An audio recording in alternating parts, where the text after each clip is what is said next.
Hey guys, yeah, I'm doing a third vlog in a row. So I just finished Carole and Tuesday, and I have a confession to make. I didn't always like Shinichiro Watanabe's work. Hot take, I know.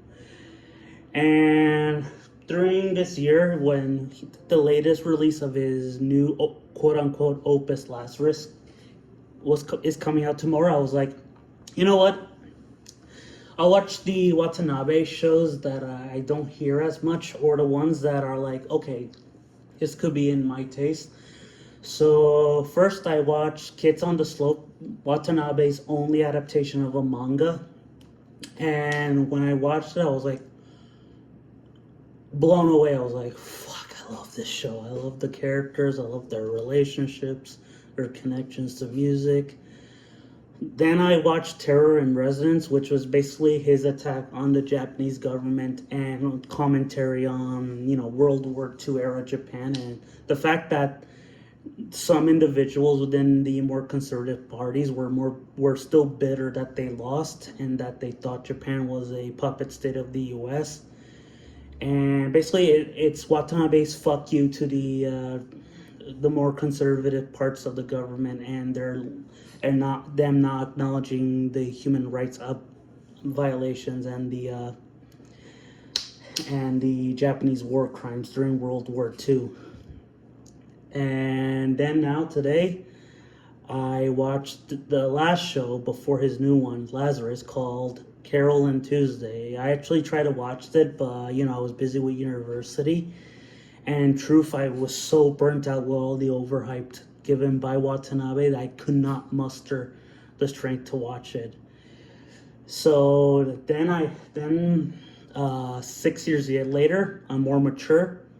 So I decided to watch it. And watching it, I was like, holy shit, it clicked to me a lot of things. Not just about Watanabe and his work, and also the themes of the show and anything. Also, it clarified why anime is important globally and why it connects to so many people of wildly different cultures and religions, from Ukrainians, Russians, Chinese, Koreans, Europeans, Americans, Central Americans, uh, people from South America like Argentinians, Brazilians, Chileans, so many people around the world, Philippines, fuck, yeah.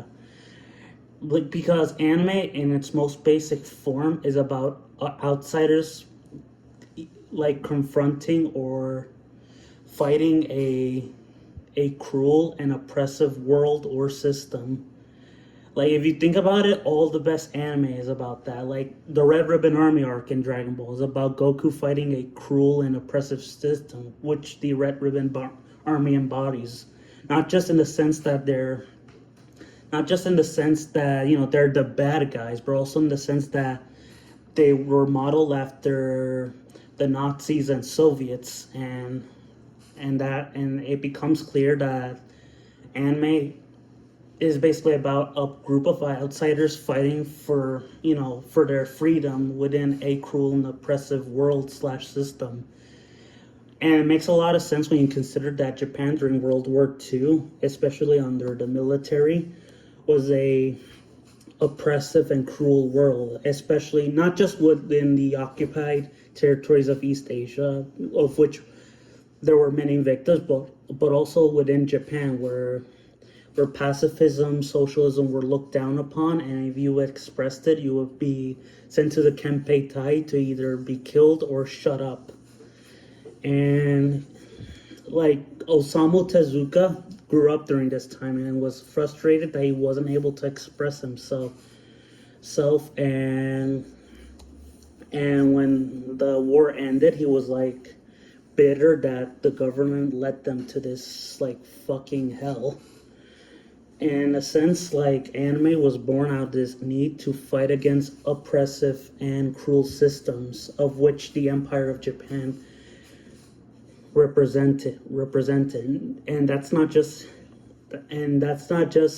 within like his, within that's in every anime. Like for example, in Gundam, the Principality of Zeon is a clear analog for Imperial Japan, with Giran representing Hideki Tojo slash the military extremism of World War II era Japan, and Degwenzabi representing Hirohito, the passive yet cowardly emperor. Well, not cowardly, but more like, but the passive yet and the passive emperor. Yeah, the passive emperor. And you might be wondering, why am I talking about politics in a show about two girls making music? And I'm like, because in the second half of the show, it just becomes a political thriller that involves these girls making a song that will inspire people to not pursue authoritarianism. And yeah, there's a lot to dissect in that show, but man, this is a show that finally clicked. Oh my god, I get it. And I'm like, you know what?